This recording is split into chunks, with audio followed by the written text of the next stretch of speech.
जिस भी इंसान ने तुमसे पैसे लिए, तुमसे संकल्प करवाया और तुम्हारी जगह वो पूजा पाठ कर रहा था, वो मंत्र जाप कर रहा था, जो तुम्हारे मन में उस इंसान की सच्चाई को लेकर शक है, वो शक नहीं, वो हकीकत है। लेकिन मैं एक बात तुम्हें कहता हूँ कि चाहे किसी की नीयत कैसी भी थी, तुम मेरे पुत्र हो ना, इसलिए मैंने उसे गलत नहीं करने दिया। उसके मन में थी, गलत बातें थी, लेकिन वो कर्मों में उसे उतार नहीं पाया।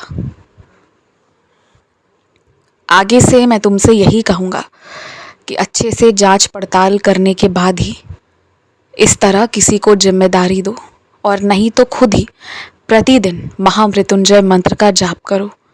और उसके अलावा तुम्हें चिंता करने की कोई ज़रूरत नहीं है।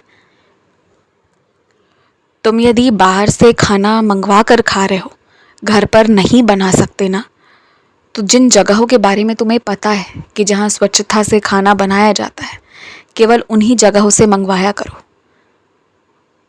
क्योंकि कहाँ कितनी साफ़ सफाई बरती जा रही है इसका तुम्हें ज्ञान नहीं, और अगर सामने खड़े होकर देख लोगे ना, तो कुछ जगहों पर दोबारा कभी जाओगे ही नहीं। इसलिए मैं तुमसे कहूँगा कि जहाँ का पता है वहीं से मंगवाओ। और एक बात कहूँ तुमसे, अगर तुम चाहते हो कि मैं तुमसे बातें करूं, मैं तुम्हें संकेत दे दूं, मैं किसी चीज़ के होने के पहले तुम्हें आगाह कर दूं, मैं तुम्हें सब कुछ बताऊं, तो ये मुश्किल नहीं है, ये सब कुछ हो सकता है। और तुम्हारी ये चाहत बहुत अच्छी चाहत है।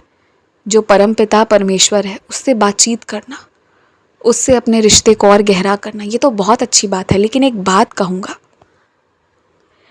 कि ये ना तभी हो सकता है जब तुम अपना मन साफ कर दोगे। मन साफ करने और मन खाली करने में फ़र्क है।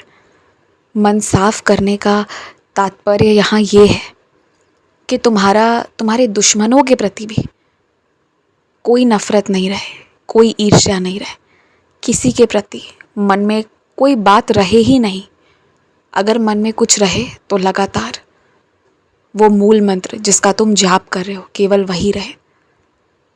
अगर तुम इस स्थिति पर अपने मन को ले आओगे ना, तो मैं तुमसे बातें करूँगा और बहुत अच्छा रिश्ता अपना बनकर आएगा। और तुम्हें ना, जो लोग भी देवी देवताओं का, किसी भगवान का नाम लेकर डराते हैं ना, तुम डरो मत। चाहे किसी का भी नाम लेते हो, चाहे वो काली माँ हो, चाहे वो गणेश जी हो, चाहे वो मेरा ही नाम लेकर तुम्हें डराते हो, चाहे कृष्ण जी का, अगर उन्हें शक्तियाँ मिली हैं और यदि उन्होंने उन शक्तियों का दुरुपयोग किया, तो तुम्हारे आंखों सामने आंखों देखा हाल होगा कि उनसे वो शक्तियाँ छिन भी जाएंगी। इसलिए डरो मत, अहंकार मत करो, लेकिन हाँ, डरने की ज़रूरत नहीं है। जितना मैं किसी और का हूँ उतना ही तुम्हारा भी हूँ, या उससे ज़्यादा हूँ। मैं अपने हर उस बच्चे का पूरा पूरा हूँ जो पूरे मन से मुझ पर समर्पण कर दिया है। तो कोई डराए तो डरो मत, कह दो कि मेरे साईं देख लेंगे और आगे बढ़ जाओ। अगर आज तुम्हारे दिन बुरे चल रहे हैं और पहले अच्छे चल रहे थे, तो पहले और अब में क्या फ़र्क है ये पता कर लो।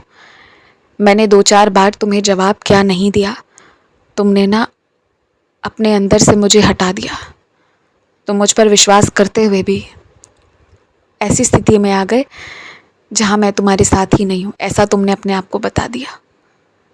पता है, पहले भी तुम्हारा शरीर ऐसा था, आज भी ऐसा है, पर पहले तुम भीतर से खुश इसलिए रहते थे क्योंकि तुम्हारा मुझ पर विश्वास बहुत दृढ़ था। मेरी खामोशी को मेरी नामंजूरी समझकर तुमने गलती करी थी। अपनी गलती सुधार लो। पहले से भी ज़्यादा भक्ति करते आए थे, भक्ति करो। भक्ति का मार्ग कठिन है, भक्ति का मार्ग कठिन है, ये लोग इसलिए कहते हैं ना क्योंकि भक्ति कर पाना सबके बस की बात नहीं है।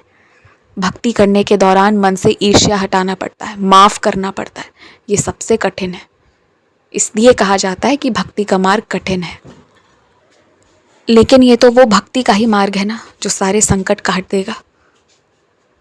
और हाँ, वैसे तो तुम जीवन में सात्विकता को ही उतारे हुए हो, लेकिन अगर स्वयं महादेव का कोई आदेश आ जाए, खुद माता रानी का कोई आदेश आ जाए, तो फिर वो जो तुम्हें कहेंगे वो तुम्हें करना होगा, बिना सवाल किए कि वैसा क्यों कह रहे।